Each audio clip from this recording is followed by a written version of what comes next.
ಆವಾಜ್ ಬೇಡ ಅಣ್ಣ, ಕೂಗ್ಬೇಡಿ ಕೂಗ್ಬೇಡಿ. ಮುಂದೆ ಬನ್ನಿ.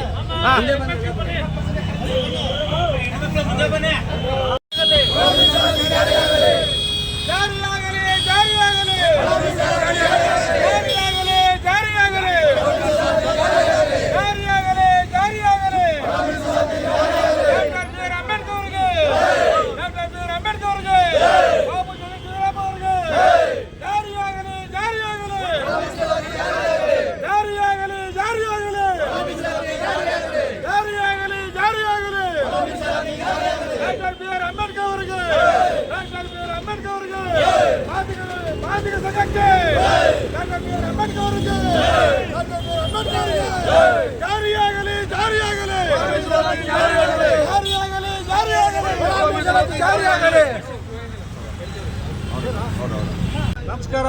ಜಂಬೂದ್ವೀಪ ಸಿದ್ದರಾಜು, ಕರ್ನಾಟಕ ರಾಜ್ಯ ಆದಿವಾಸಿ ಸಂಘದ ರಾಜ್ಯಾಧ್ಯಕ್ಷ. ಇವತ್ತು ಮಾದಿಗ ಸಂಘಟನೆಗಳ ಒಕ್ಕೂಟದ ಆಶಯದಲ್ಲಿ ನಾವು ಪಾದಯಾತ್ರೆ ಮೂಲಕ ನಾವು ಯಾವುದೇ ಕಾನೂನು ಉಲ್ಲಂಘಿಸ್ತಾ ಇಲ್ಲ. ಪಾದಯಾತ್ರೆ ಮೂಲಕ ನಿಧಾನವಾಗಿ ಸಮಾಧಾನವಾಗಿ ಮುಖ್ಯಮಂತ್ರಿಗಳಿಗೆ ಹೋಗಿ ನಾವು ಮನವಿ ಪತ್ರ ಸಲ್ಲಿಸ್ತೀವಿ. ಉದ್ದೇಶ ಏನಂತಂದರೆ ಒಳ ಮೀಸಲಾತಿ ಜಾರಿ ಆಗಬೇಕು ಅನ್ನೋದು ಒಂದೇ ಉದ್ದೇಶ. ಇವತ್ತೇನು 56,432 ಹುದ್ದೆಗಳನ್ನ ಸರ್ಕಾರ ಪ್ರಕಟಣೆ ಮಾಡಿದೆ. ಅದರಲ್ಲಿ ಒಳ ಮೀಸಲಾತಿ ಅಳವಡಿಸಿ ಆ ಒಂದು ಹುದ್ದೆಗಳನ್ನ ನೇಮಕಾತಿ ಮಾಡಬೇಕು ಅನ್ನುವಂಥ ಉದ್ದೇಶದಿಂದ ನಾವೆಲ್ಲರೂ ಕೂಡ ಇವತ್ತು ನೂರಾರು ಸಂಖ್ಯೆಯಲ್ಲಿ, ಸಾವಿರಾರು ಸಂಖ್ಯೆಯಲ್ಲಿ ಇಡೀ ರಾಜ್ಯದಲ್ಲಿ ನಾವು ಬಂದಿದ್ವಿ. ನಾವೆಲ್ಲರೂ ಕೂಡ ಪಾದಯಾತ್ರೆ ಮಾಡಿಕೊಂಡು ಮುಖ್ಯಮಂತ್ರಿಗಳು ಭೇಟಿ ಮಾಡಿಬಿಟ್ಟು ನಾವು ಮನವಿ ಪತ್ರ ಸಲ್ಲಿಸ್ತೀವಿ. ಕೇಶವಮೂರ್ತಿ ಅವರು ರಮೇಶಣ್ಣ ಮಾತಾಡಿ. ಸನ್ಮಾನ್ಯ ಬಂಧುಗಳೇ, ಮಾದಿಗ ಸಂಘಟನೆಗಳ ಒಕ್ಕೂಟ, ಮಾದಿಗ ದಂಡೋರ, MRHS, DSS, ಆದಿಜಾಂಬವ ಸಂಘಗಳು ಎಲ್ಲರೂ ಸೇರಿ ರಾಜ್ಯಾದ್ಯಂತ 32 ಜಿಲ್ಲೆಗಳಲ್ಲೂ ಕೂಡ ಈ ಒಂದು ಪ್ರತಿಭಟನೆನ ಮಾಡ್ತಾ ಸರ್ಕಾರಕ್ಕೆ ಎಚ್ಚರಿಕೆಯನ್ನು ಕೊಡ್ತಾ ಇದ್ದೀವಿ.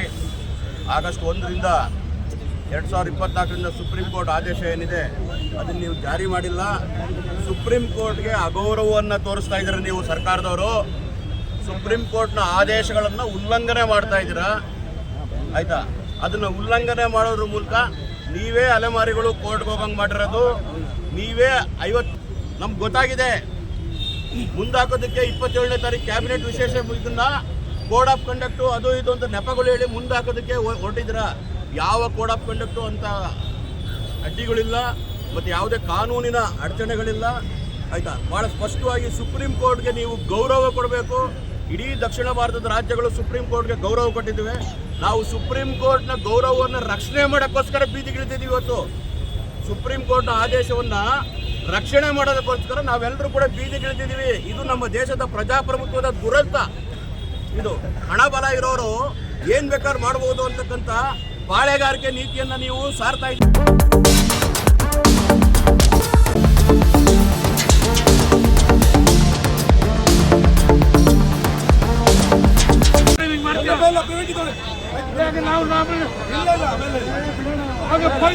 ಅವಕಾಶ ಕೊಟ್ಟಿದ್ದೀವಿ. ನೀವು ದಯವಿಟ್ಟು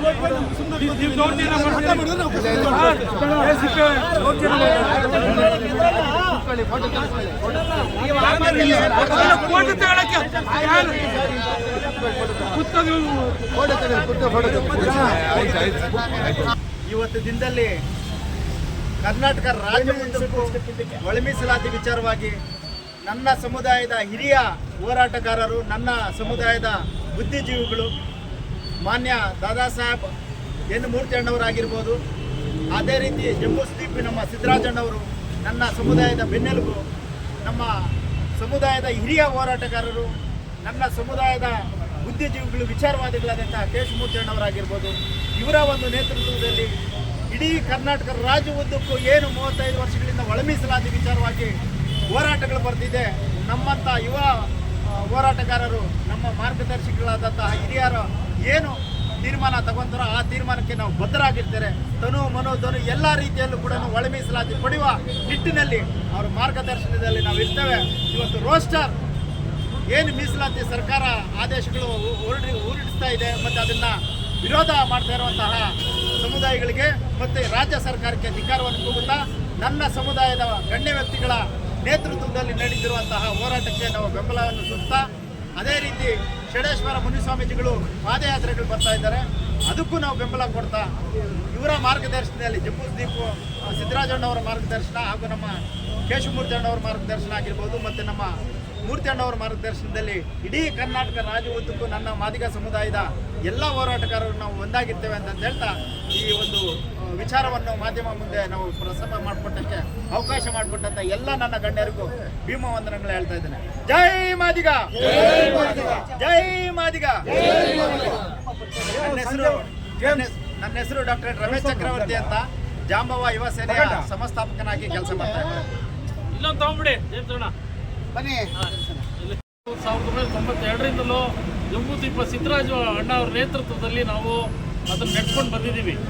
ಇದು ನಮಗೆ ಮೊದಲೇ ಗೊತ್ತಿತ್ತು.